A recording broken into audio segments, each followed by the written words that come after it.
जय हिंद। देखिए, आज अजीब से मन से बात करना पड़ रहा है, बड़ी दुखद खबर के साथ।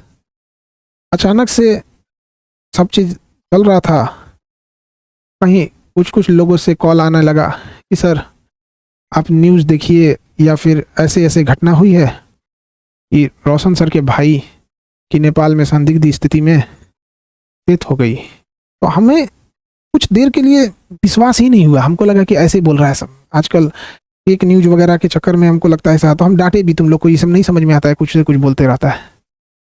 तो कुछ पल के लिए विश्वास नहीं हुआ कि ऐसे कैसे हो सकता है।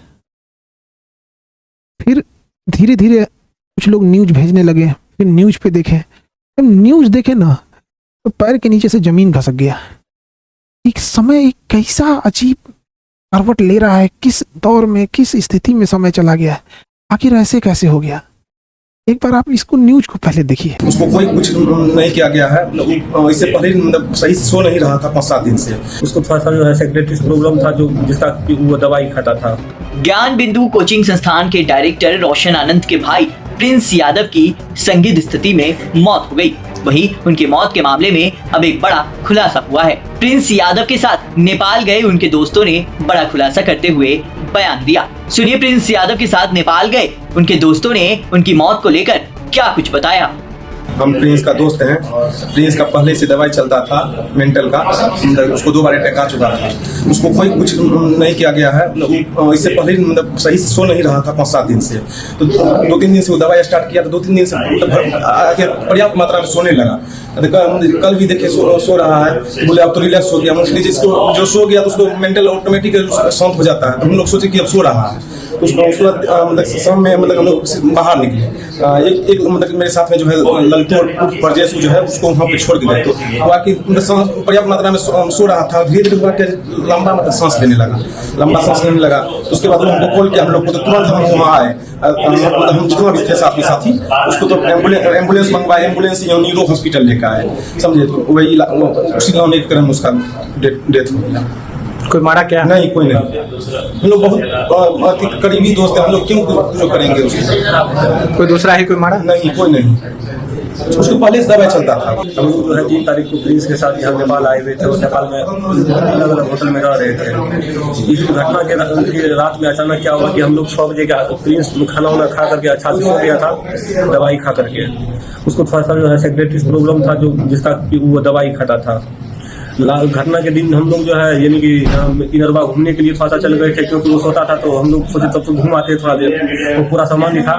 और यानी जब हम लोग घूम के आए, जब घूमने गए तो वहाँ फोन आया कि ऐसे इसका तबीयत खराब हो चुका है।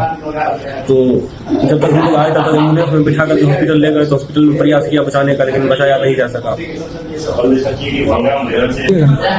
उसको हम लोगों में से किसी के द्वारा मारपीट नहीं किया गया है, ना ही किसी अन्य व्यक्ति के द्वारा मारपीट किया गया है। कोई मारा नहीं है। वो जो है बीमारी के कारण मतलब सेक्रेटरी का बहुत समय दवाई खा रहा था, उसी कारण मरा है। पटना के ज्ञान बिंदु कोचिंग संचालक रोशन आनंद के भाई प्रिंस यादव की नेपाल के विराट नगर में हुई मौत को लेकर नेपाल पुलिस की जांच में बड़ा खुलासा सामने आया। शुरुआती जांच में ये बात सामने आई कि प्रिंस यादव मिर्गी की दवा का सेवन करते थे और उनके कमरे से ऐसी दवाएं भी बरामद हुई। नेपाल पुलिस के अनुसार प्रिंस यादव अपने कुछ दोस्तों के साथ विराट नगर के एक होटल में ठहरे हुए थे। पूछताछ में उनके दोस्तों ने बताया कि प्रिंस कई दिनों से ठीक से सो नहीं रहे थे और उन्हें लगातार नींद नहीं आने की समस्या थी। बताया जा रहा है कि दवा शुरू करने के बाद ही उन्हें नींद आने लगी थी। जांच के दौरान पुलिस को प्रिंस यादव के कमरे से एपिलेप्सी की दवा मिली है। पुलिस अब ये पता लगाने की कोशिश कर रही है कि वो किस बीमारी का इलाज करा रहे थे और दवा का सेवन डॉक्टर की सलाह पर कर रहे थे या नहीं। पुलिस इस पहलू को भी खंगाल रही है कि दवा, नींद की कमी और शराब के सेवन का उनके स्वास्थ्य पर क्या असर पड़ा। होटल में मौजूद दोस्तों के मुताबिक शनिवार रात प्रिंस यादव की तबीयत अचानक बिगड़ गई। इसके बाद उन्हें तत्काल अस्पताल ले जाया गया, जहां इलाज के दौरान डॉक्टरों ने उन्हें मृत घोषित कर दिया। शुरुआती तौर पर अत्यधिक शराब सेवन की बात सामने आई थी। नेपाल पुलिस ने साफ किया है कि मौत की असली वजह का पता पोस्टमार्टम रिपोर्ट आने के बाद ही चलेगा। फिलहाल पुलिस होटल की सीसीटीवी फुटेज, होटल रजिस्टर और साथ मौजूद लोगों के बयान के आधार पर जांच आगे बढ़ा रही है। वहीं नेपाल पुलिस के मुताबिक प्रिंस एपिलेप्सी की दवा का सेवन करते थे। नेपाल पुलिस ने प्रिंस के रूम से एपिलेप्सी की दवा भी बरामद की है। वहीं अब देखने वाली बात होगी कि आगे इस मामले में क्या कुछ निकल कर सामने आता है। देखिए, जब वीडियो देखने के बाद एकदम दिल दहल गया।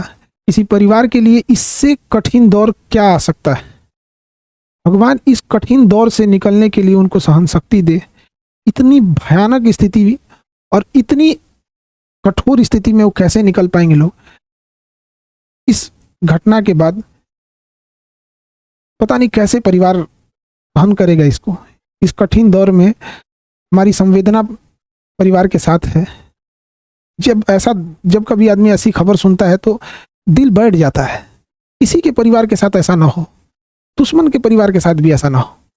हमारी पूरी संवेदना है परिवार के साथ। हमसे जो संभव हो सकेगा, हम अभी परिवार किसी बात करने की स्थिति में नहीं होगा, हम इस चीज को समझ सकते हैं कि किसी के साथ ऐसा ना हो, लेकिन हमसे जो प्रयास होगा, हमसे जो कहेंगे लोग, हम वो हर संभव मदद करने को तैयार हैं, चाहे जो कुछ वो कहेंगे। इसमें सबसे जरूरी बात क्या है कि जो मीडिया को काफी संवेदनशील होने की जरूरत है। जो ऑथेंटिक न्यूज है वही चलाएं। अलग अलग इधर उधर अफवाहें या अटकलों पे ना जाए। ये बहुत संवेदनशील मामला है और पुलिस अपना एक ऑफिशियल बयान जारी करे जिससे कि स्पष्ट हो सके चीजें क्या हैं और जल्दी से जल्दी इसका पोस्टमार्टम रिपोर्ट सार्वजनिक किया जाए। और सबसे ज्यादा जो अजीब सा चीज लग रहा है, ये कोइंसिडेंस, ये कैसे कोई तीसरा इंसान इसमें इन्वॉल्व लग रहा है। आखिर इतनी खतरनाक चीजें, इतनी अमानवीकृत कैसे कोई कर सकता है? तो इसमें कोई ना कोई तीसरा साजिश जरूर कर रहा है। इसके लिए एक उच्च स्तरीय जांच होनी चाहिए और उच्च स्तरीय जांच की रिपोर्ट को लाया जाए और जो दोषी पाए जाएंगे उनमें एक को भी न छोड़ी जाए। फांसी से नीचे इनकी कोई सजा नहीं होनी चाहिए। आखिर ऐसा किसने, अगर किसी ने इसमें इन्वॉल्व है तो।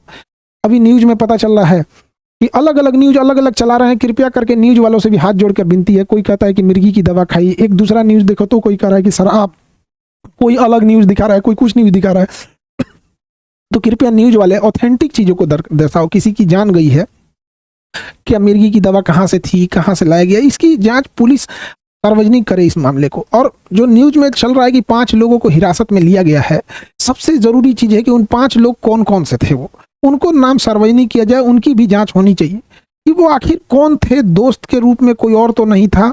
ये तीसरा एंगल कोई हो भी सकता है। इसमें इस चीज को नकारा नहीं जा सकता है कि जिस तरह से इस मामले को तूल पकड़ाया गया, एक गार्ड का मैटर था, अपना सॉल्व हो जाता इसको, लेकिन इसको इस तरह से तूल पकड़ाया गया इतना बड़े लेवल पे। और इधर ये जब ये घटना सामने आती है तो कुछ समझ में नहीं आता है क्या करें।